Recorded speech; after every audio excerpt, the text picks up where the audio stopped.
check, check.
Yeah, they're totally that mic, right? I just took on a little Took one over there, yeah. yeah.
Good morning, and welcome to the First Unitarian Church of Toledo this Sunday, July 13th, 2025, which I still have trouble believing.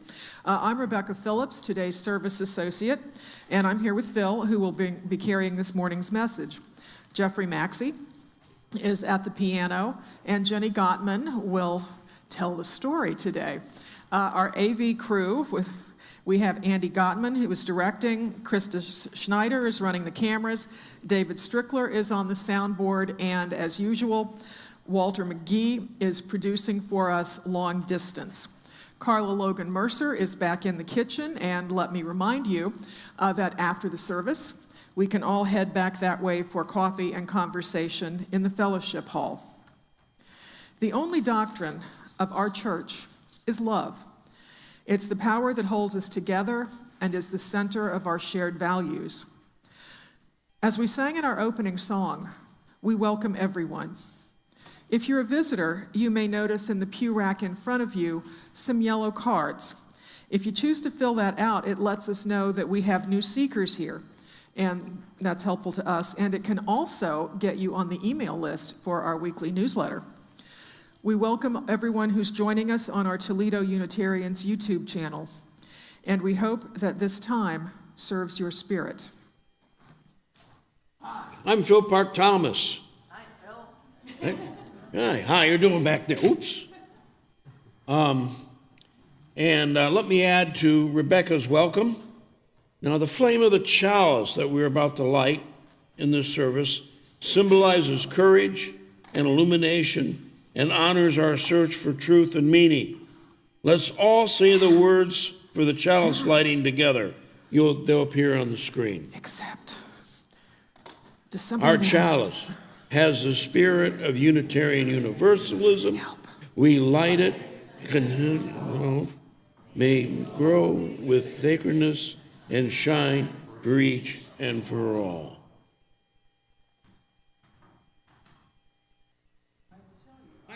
Who has trouble with technology. Okay, we'd still be in caves if it were left up to me. All right, Jenny, I need you again. This thing won't stay lit.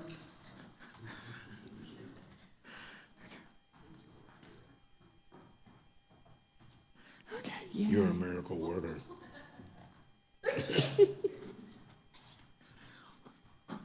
Okay.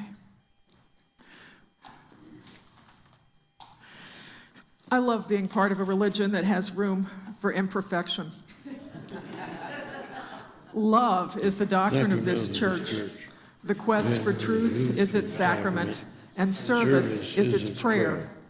This is our great covenant, to dwell together in peace, to seek the truth in love, and to help one another.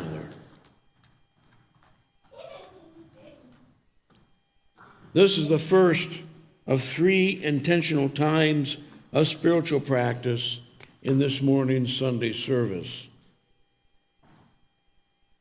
We look beyond ourselves, considering celebrations and drawing courage and strength to cope with life's challenges, sorrows, and the state of the world. Let us focus our inward attention towards the outward world at the same time. And a note, we use the word sacred here to connote something worthy of deep respect or veneration in its own light. The remainder of the spiritual practice is drawn from the indigenous traditions of people who have lived in the Great Lakes region for centuries. Please watch the screen when to join in. A portion of the spiritual practice will appear there. Every part of the earth is sacred. Every shining needle, every sandy shore, every mist in the dark woods, every clearing and humming insect, the rocky crest, the meadow, the beast, and all the people all belong to the same family. Teach your children that the earth is our mother. Whatever befalls the earth befalls the children of the earth. We are part of the earth, and the earth is part of us. The rivers are our brothers and sisters. They quench our thirst. The perfumed flowers are our sisters and brothers. The air is precious, for all of us are of one breath. The winds that gave our grandparents life also received their last sighs. The wind gave our children the very essence of life. This we know, the earth does not belong to us. We belong to the earth. This we know, all things are connected. Like the blood that unites one family, all things are connected. The web of life is sacred because of its fragility. We may choose to respect life or to disregard preciousness. We may elect to be selfish and divisive or to live justly, and with compassion towards our fellow creatures, other human beings, nature, and the earth, our mother. For we did not weave the web of life. We are merely a strand in it. Let us give gratitude for the web and the circle that connects us.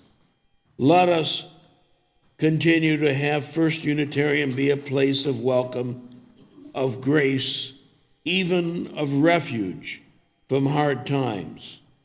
And that in this liberal religious community, we can help one another, care for ourselves, and have our part in the changing world. Please show mercy and dignity, and remember to breathe. The primary reason we join in a religious gathering is to realize common links. The common is here too. Let us be together in faith, hope, and love. Let it be so. Now please join in our opening hymn, number 1069, Ancient Mother. You will find it in the slimmer paperback songbook, Singing the Journey. For you who are willing and able, please stand.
Today we have a folk story told by the Goshute story brought to us by Ginny. Good morning. I would like to invite all of my little child friends to come forward if they would like to, so that they can better hear the story.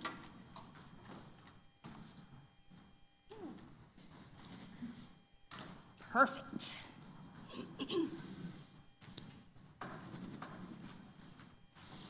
All right, my awesome sauce friends, how are you today? Excellent, thank you for asking. I'm very well. So I have a story for you today that is from the Goshute tribe, which is a Native American group that lives in the Utah, Nevada area. This is a story that I might need a little help with, because there is something that happens in this story. A rock starts rolling, and when that happens, I need you all to do this with your arms and go ba-boom, ba-boom, ba-boom, ba-boom. And grown-ups, you can do this too. Are we ready? One morning, Coyote was traveling near the desert.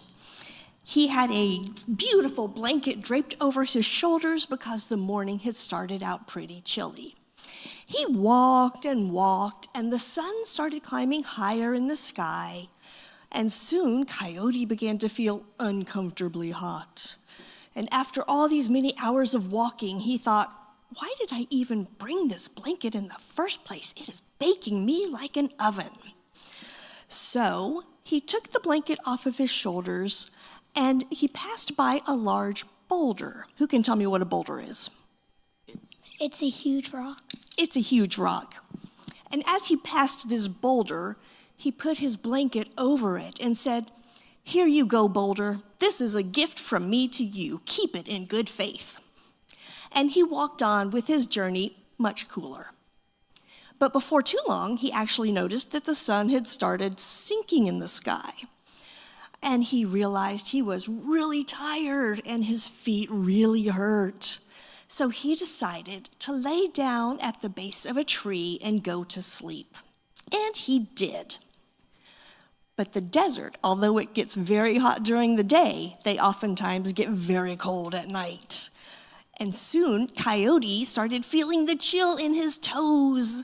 And as the chill traveled up his body, he woke up and said, "Oh my goodness, it's so cold. Why did I give that blanket away?" And so he got up and he retraced his steps and walked back to where he had given the blanket to the boulder. And he snatched that blanket back and he said, "Boulder, you're just a stupid rock. You don't need my blanket. It's mine again." And he continued walking away the way he had been heading. But soon, as the sun climbed higher in the sky, Coyote began to notice a sound behind him.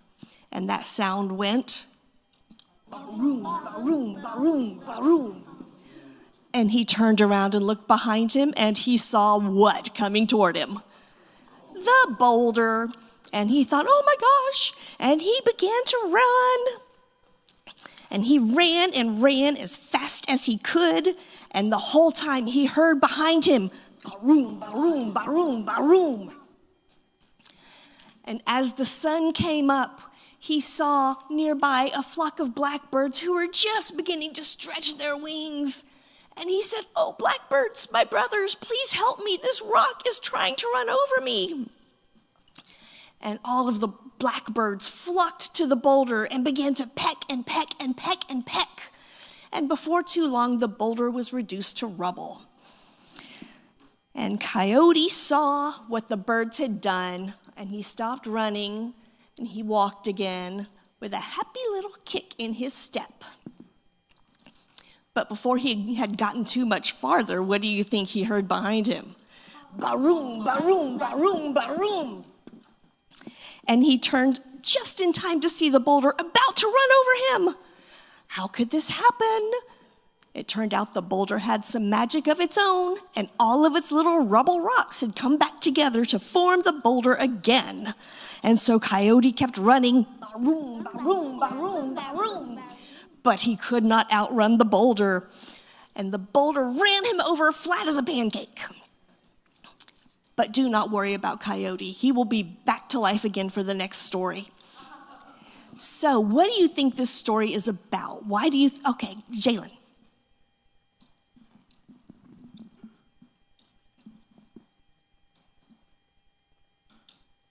Once you start something, you have to commit to it. Yeah, once you start something, you have to commit to it. Atlas? It's if you do something, you can't take it back, even if you try. Yes, it is about committing to doing a thing and doing it. Coyote had given away his blanket, and then he snatched it back from the boulder. And the boulder wasn't going to let Coyote break his promise, so soon he came, ba-room, ba-room, ba-room, and flatten the coyote like fry bread. Thank you. I think we're all ready to head on to the classroom now.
The technology is not my friend today, I can tell. Okay, there we go. Well. Backwards. Do I have it backwards? Yes. Thank you. Oops, well. Or I may just end up holding this thing. Let's see here. There we go. Can you hear me? Yes. All right. Well, for today's spiritual practice of turning inward, I bring a poem by 23rd U.S. Poet Laureate Joy Harjo. She was born in Oklahoma and is a citizen of the Muskogee Creek Nation. She is a celebrated indigenous poet, musician, she plays the saxophone, activist, writer, and speaker. These are her thoughts as expressed in the poem. for calling back the spirit from wandering the world in its human feet. Put down that bag of potato chips, that white bread, that bottle of pop. Turn off that cell phone, computer, and remote control. Open the door, then close it behind you. Take a breath offered by friendly winds. They travel the earth, gathering essences of plants to clean. Give it back with gratitude. If you sing, it will give your spirit lift to fly to the stars' ears and back. Acknowledge this earth who has cared for you since you were a dream, planting itself precisely within your parents' desire. Let your moccasin feet take you to the encampment of the guardians who have known you before time, who will be there after time. They sit before the fire that has been there without time. Let the earth stabilize your post-colonial insecure jitters. Be respectful of the small insects, birds, and animal people who accompany you. Ask their forgiveness for the harm we humans have brought down upon them. Don't worry. The heart knows the way, though there may be high-rises, interstates, checkpoints, armed soldiers, massacres, wars, and those who will despise you because they despise themselves. The journey might take you a few hours, a day, a year, a few years, 100, 1,000, or even more. Watch your mind. Without training, it might run away and leave your heart for the immense human feast set by the thieves of time. Do not hold regrets. When you find your way to the circle, to the fire kept burning by the keepers of your soul, you will be welcomed. You must clean yourself with cedar, sage, or other healing plant. Cut the ties you have to failure and shame. Let go the pain you are holding in your mind, your shoulders, your heart, all the way to your feet. Let go the pain of your ancestors to make way for those who are heading in our direction. Ask for forgiveness. Call upon the help of those who love you. These helpers take many forms: animal, element, bird, angel, saint, stone, or ancestor. Call your spirit back. It may be caught in corners and creases of shame, judgment, and human abuse.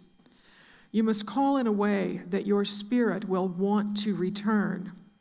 Speak to it as you would to a beloved child. Welcome your spirit back from its wandering. It may return in pieces, in tatters. Gather them together. They will be happy to be found after being lost for so long. Your spirit will need to sleep a while after it is bathed and given clean clothes. Now you can have a party. Invite everyone you know who loves and supports you. Keep room for those who have no place else to go. Make a giveaway, and remember, keep the speeches short. Then you must do this. Help the next person find their way through the dark.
Today's reading is by Chief Seattle. In 1854, during peace negotiations with agents of the United States Army representing the federal government, Chief Seattle of the Duwamish and Suwamish tribes delivered an address. These words are excerpts from that address. There was a time when our people covered this land. Your God is not our God. Your God loves your people and hates mine. He folds his strong, protecting arms lovingly about the paleface and leads him by the hand, as a father leads an infant son. But he has forsaken his red children, if they really are his. Our God, the Great Spirit, seems also to have forsaken us. Your God makes your people wax stronger every day. Soon they will fill all the land.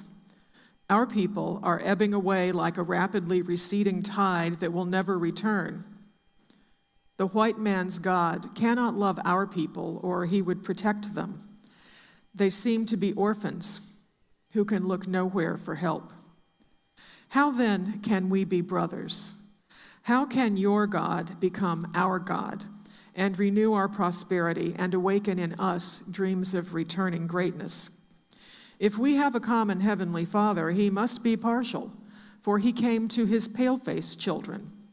We never saw him. He gave you laws, but had no word for his red children, whose teeming multitudes once filled this vast continent as stars fill the firmament. No.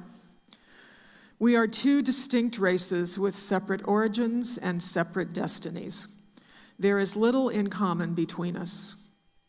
Your religion was written upon tablets of stone by the iron finger of your God so that you could not forget. The red man could never comprehend or remember it. Our religion is the traditions of our ancestors, the dreams of our old men given in solemn hours of the night by the Great Spirit, and the visions of our sachems, and is written in the hearts of our people. For us, every hillside, every valley, every plain and grove has been hallowed by some sad or happy event in days long vanished. Even the rocks, which seem to be dumb and dead as they swelter in the sun along the silent shore, thrill with memories of stirring events connected with the lives of my people. And the very dust upon which you now stand responds more lovingly to their footsteps than yours, because it is rich with the blood of our ancestors, and our bare feet are conscious of the sympathetic touch. Our departed braves, fond mothers, glad, happy-hearted maidens, and even the little children who lived here and rejoiced here for a brief season will love these somber solitudes, and at eventide they greet shadowy returning spirits. And when the last red man shall have perished, and the memory of my tribe shall have become a myth among the white men, these shores will swarm with the invisible dead of my people. And when your children's children think themselves alone in the field, the store, the shop, upon the highway, or in the silence of the pathless woods, they will not be alone. In all the earth, there is no place dedicated to solitude. At night, when the streets of your cities and villages are silent and you think them deserted, they will throng with the returning hosts that once filled them and still love this beautiful land. The white man will never be alone. Let him be just and deal kindly with my people, for the dead are not powerless. Dead, did I say? There is no death, only a change of worlds.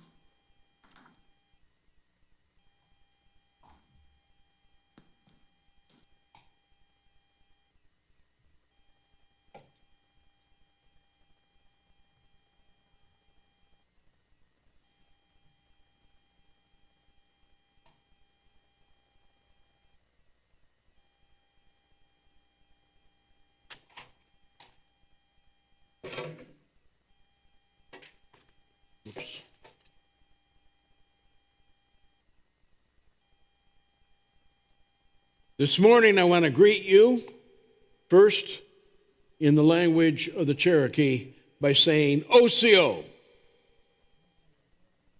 And in the language of the Anishinaabe, Buzu.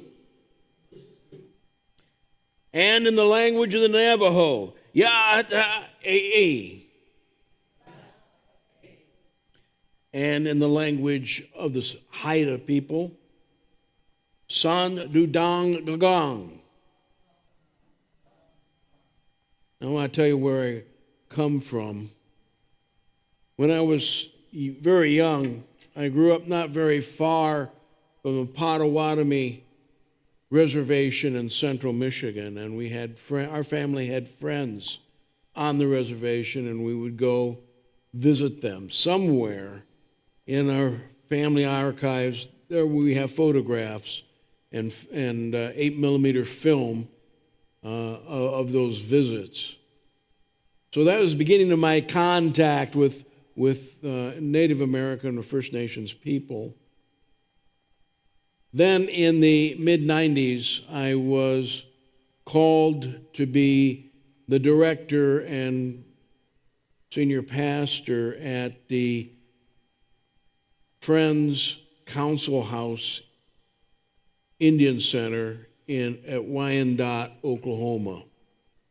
Now, talking in Oklahoma terms, a Wyandotte address is about 10 miles out of Wyandotte. We were out in kind of a rough area, and the area that we served was on the reservation of the Seneca Cayuga tribe of Oklahoma, one of the tribes, or actually a combined tribe, that had been removed during the 19th century when many tribes had been moved to Indian territory. Of course, you know the story of probably of the Trail of Tears by the Cherokee, the largest tribe that were removed in the 1830s. But there are other tribes that the United States government removed from their home territories, mostly in the east, though a few out in California, to was now the state of Oklahoma. So I had a contact directly with a tribe, worked with members of the tribe. We're not going to go into all the stories of that this morning. And then following my work there, we moved just 15 miles south. My family moved 15 miles south, and we lived within the Cherokee Reservation. And it was while there that I actually studied the Cherokee language, which I'm less than real proficient at. When I was studying the language, I came up to some Cherokee gentlemen, and they said, "We understand you're trying to learn our language." And I said, "Yes, I'm taking some lessons in that." He says, "Speak some Cherokee." So I did the best. Tahonkata tsesama, and one turns to the other, and in Cherokee, he said, and I could follow him at least, he said, "This poor white boy is pathetic."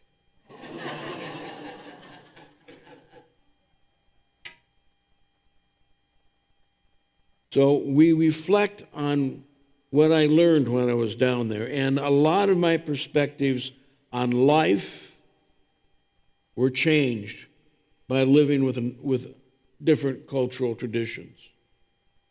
And living within the Cherokee Reservation, and Cherokee are struggling to preserve their language. The Seneca Cayuga have lost all of their language. There are no speakers of that either language in Oklahoma anymore.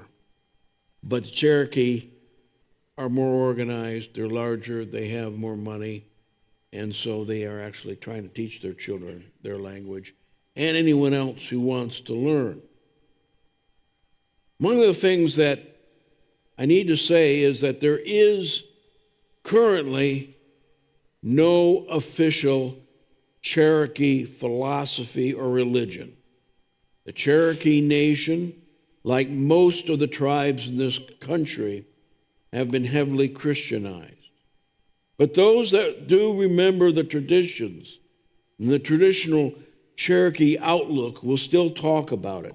And central to that is the idea of Damnalawega, which is the idea of balance, living life in balance. Any choice you make needs to be done in the context of whether it's going to keep the balance of things in life itself. That means the things that we relate to around us, the people that we relate to around us, the animal and insect life that we relate to around us, and also the balance between present and future. The Cherokee will tell you that a major decision should not be made hastily until we think about its impact on the next 7 generations. Imagine if we were to adopt a philosophy like that today. Now, the Cherokee and the Seneca Cayuga and the many other tribes and nations all across this country, and unfortunately here in Toledo, they're practically invisible because Ohio went through a process of ethnic cleansing and there are no federally recognized tribes still here in the state of Ohio. But imagine if we were to learn from these traditions. Learn from them, not ape them, not appropriate them, not steal them, but to take what they have to offer to us. We conquered this country, and I'm saying the civilization that is here now in the United States, if you want to call it civilization. The expansion was based on a papal doctrine that was established in 1493 after Columbus had returned from the Western Hemisphere and reported there were lands and peoples out here, and Columbus felt that what he had found was worthy of exploitation. And that papal bull, Alexander VI, issued in 1493, to sum it up, gave the Christian nations to conquer any lands occupied by pagan people. That meant that anything that was found there could be stolen in the name of Christ, could be, any people there could be enslaved or oppressed in the name of Christ. It's interesting that the same papal doctrine was not applied eastward to deal with the Ottoman Empire, because that was a non-Christian religion that was predominant there, would have fallen under, at the time, the definition of pagan. But they knew better after the Crusades and getting their hind parts kicked in the Middle East several times. They knew better than to go east. But they found the people in the New World didn't have gunpowder. And that made all the difference. It made conquest and exploitation all the easier. Strangely enough, Protestant nations after the Reformation, in their interests of expanding their own commercial strength, were willing to adopt a papal bull, probably the only time that Protestant nations have seriously listened to anything a pope said, and you will find, even in U.S. law, in a ruling by the Marshall Court in 1820, the specific papal bull cited as justification for the conquest of native lands. I've talked about this in the forum a couple years ago in more detail. I won't go into it now. But the idea was that pagan was something pejorative. Christians were using the word pagan pejoratively. And where that brings us is to ask why.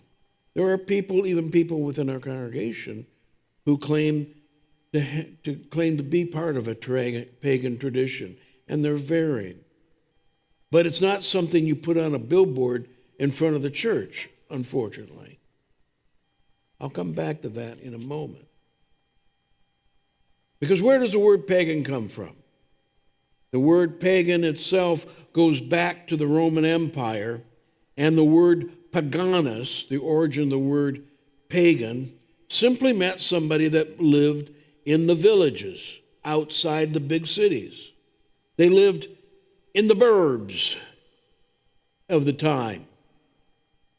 And when early Christianity was spreading, it went to the big cities because it was following the trade routes of the Roman Empire around the Mediterranean.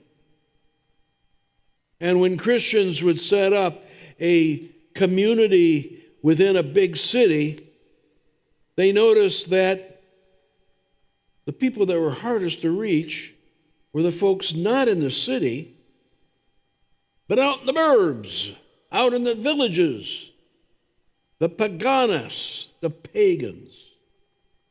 And they began to adopt pagan as a slur. And that has become embedded in our own society and our own thinking. We may not personally hold any animosity toward people who call themselves pagans, but do we actively support the right for them to believe what they believe? The Christians were critical because, see, the folks out there in the villages were practicing the old religions. Now, after the empire had become officially Christianized, many of those minor gods that were worshipped in the villages and in the burbs became the saints of the church. The tradition was to assign, of the Catholic Church became to assign a holy person the attributes of someone who had once been a deity in the old religions. Isn't that interesting? And you will find the symbolism for many of the saints mirrors the symbolism of the more ancient religions that the church sought to replace.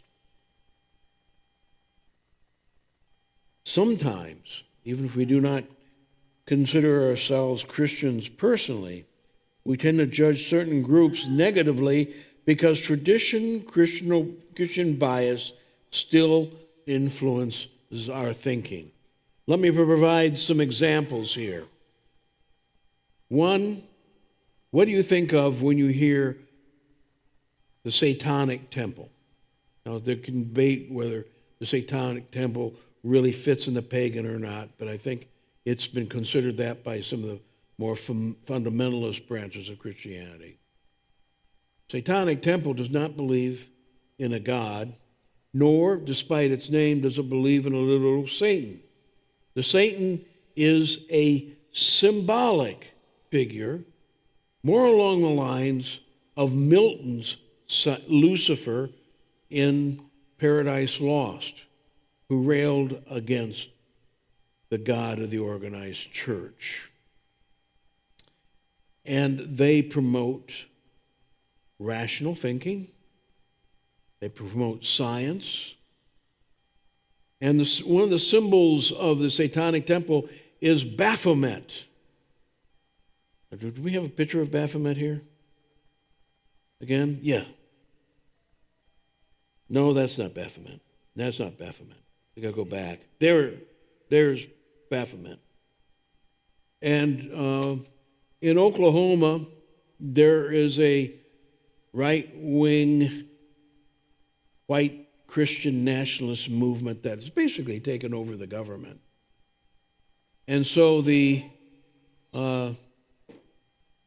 felt that right now they're trying to put the Ten Commandments in all of the schools.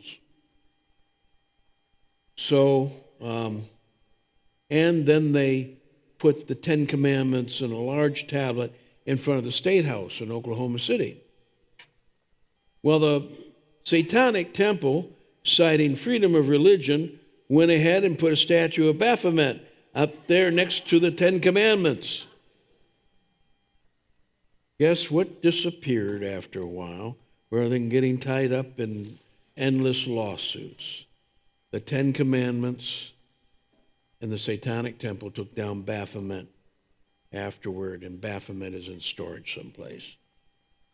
Another example, Wicca and witches. Now, this is more complicated.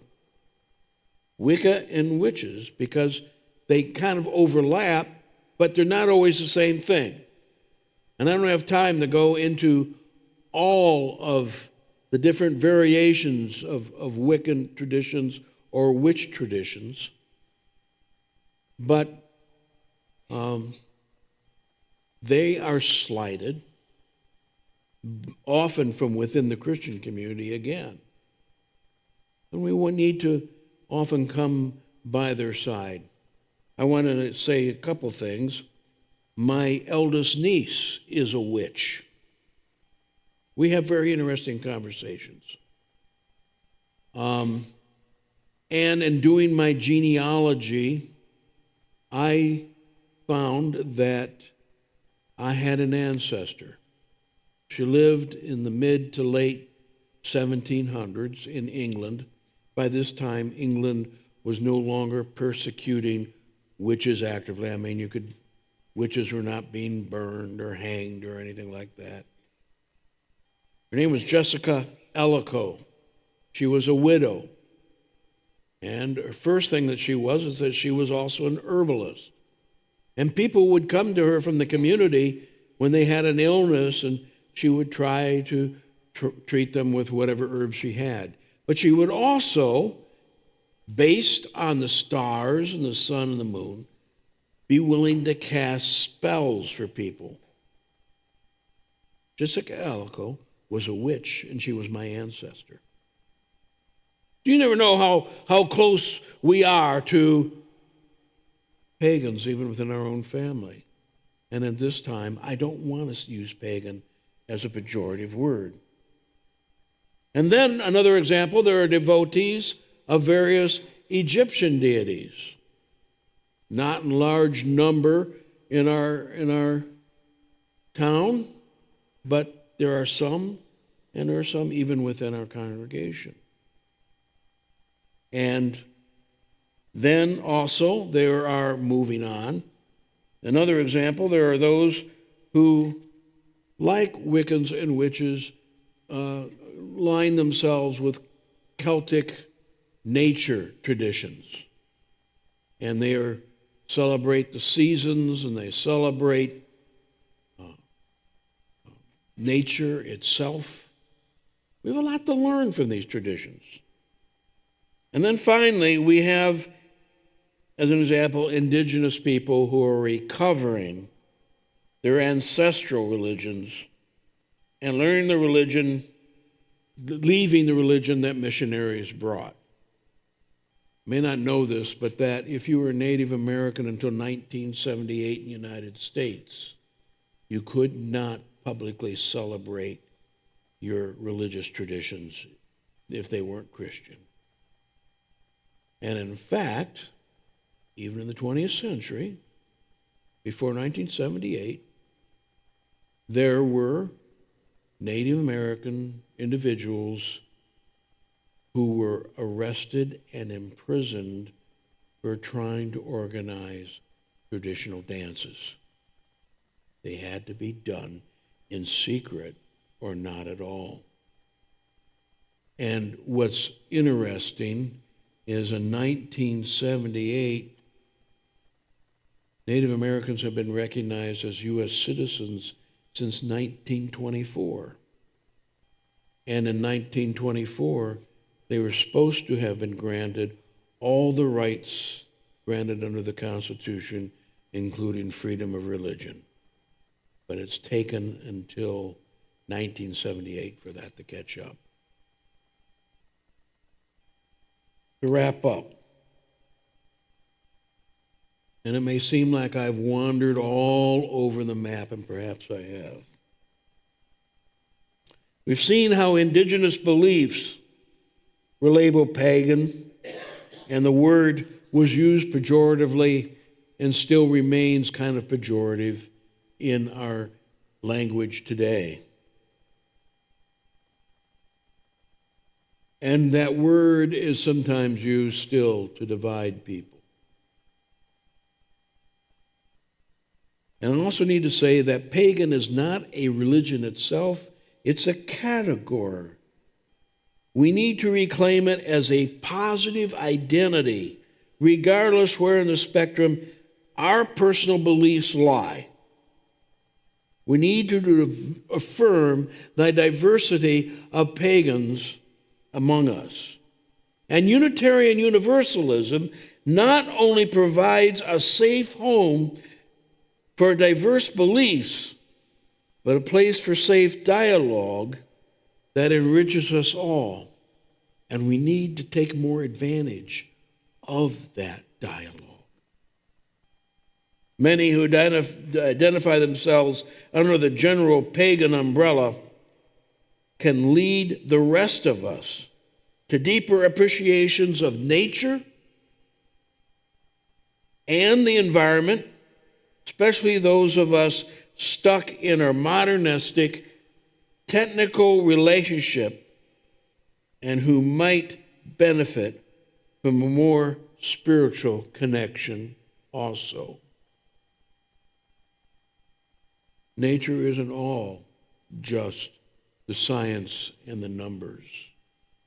Nature is living and breathing, and we are part of it, whether we live that way or not.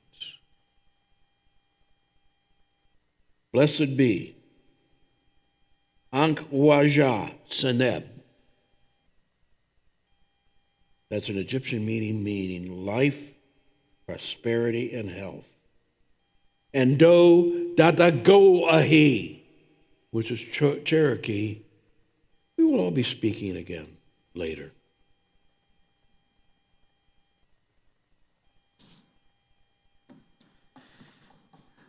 Thank you, Phil.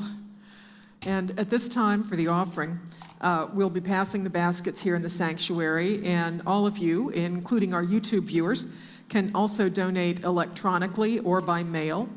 And thank you for being generous and for helping Unitarian Universalism thrive in Toledo. And for our offertory hymn, let's sing number 402, From You I Receive.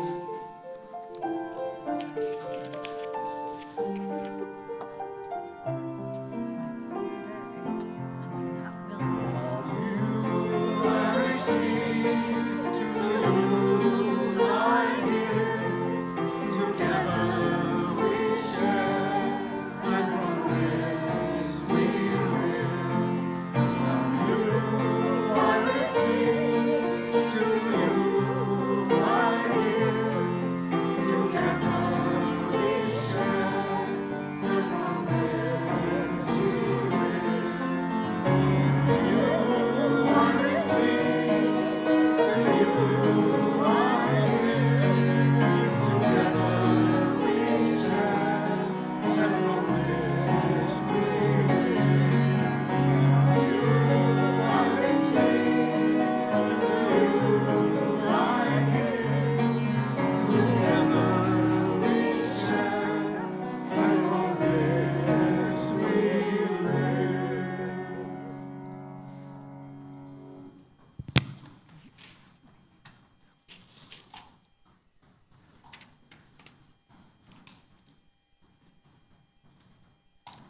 It's the coming soon part of our service where we tell you what's on the calendar for the coming week, and we give some announcements, and we also let you know what's up right after the service. Now, next Sunday, join us for Spiritual Forum in Fellowship Hall beginning at 9:45 a.m. when our member Angie Fitzpatrick will share her experience with composting. I think it's going to be more interesting than it sounds. I think compost is very interesting. Sorry. Yeah. Okay. I used to have a composter, but I don't use it in the fifth floor apartment anymore. But. All right, and for the 11 o'clock a.m. next Sunday, our member Andy Gottman will discuss intolerance. And intolerance. Intolerance. Right? And, yeah. Our church has many of activities, some of which might interest you, and so please check our website, uutoledo.org, or the UUFYI newsletter, which is accessible from the website, or our Facebook page, for upcoming events. And something that I know is happening, World Dining on Thursday, July 24th, is going to be at the Grape Leaf on South McCord Road, and you can call Michael Croak, and his number is in the directory, to get a reservation, and you need to do that by Tuesday the 22nd. I know we had another announcement. Yeah.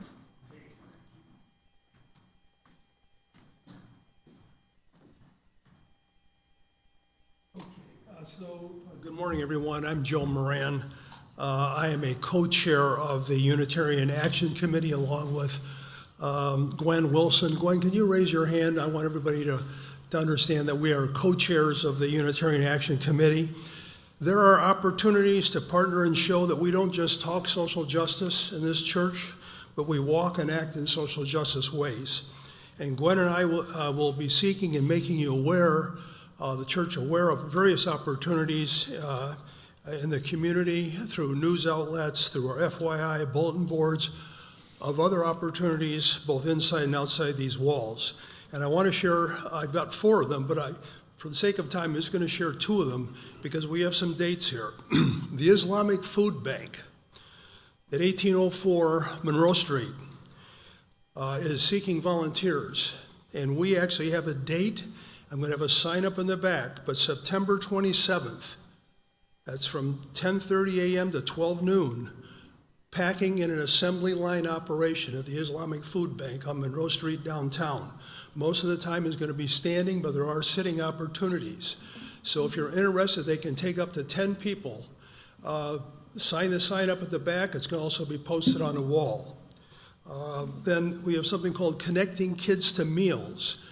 This is located in the old Whitney High School building downtown, if you're familiar with that. And this serves nutritious meals to children in underserved and low-income areas of Toledo.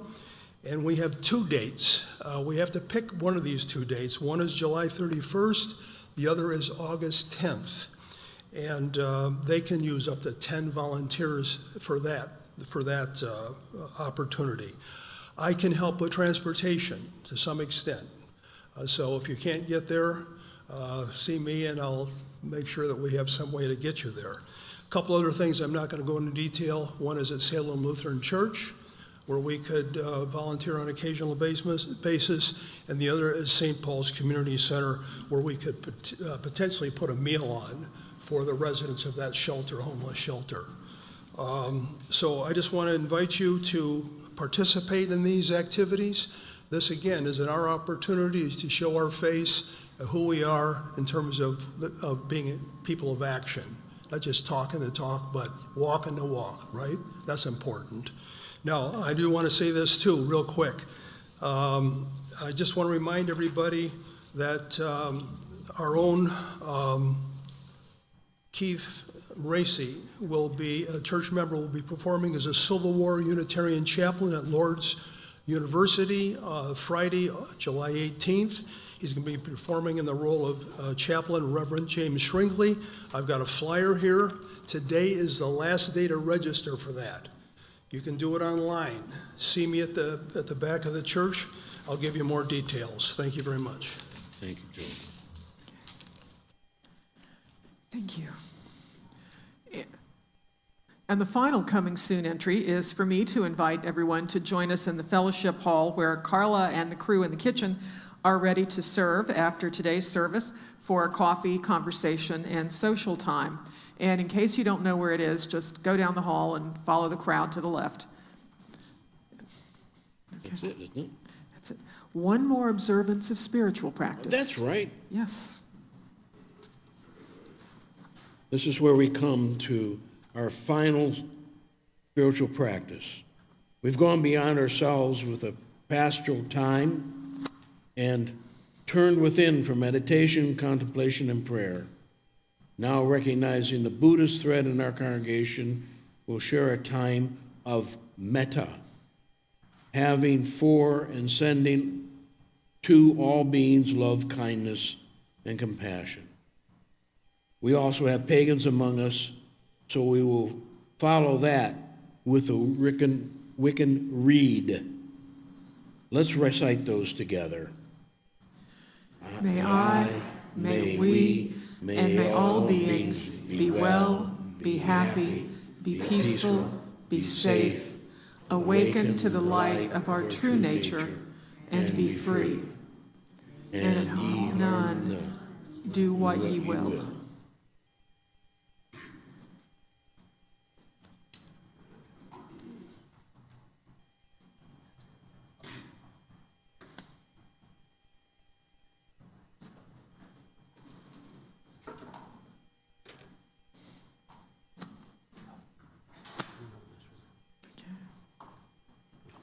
We send the flame from our Unitarian Universalist chalice with the love of which we center everything to fire up the world and spread equity, generosity, interdependence, justice, pluralism, and transformation.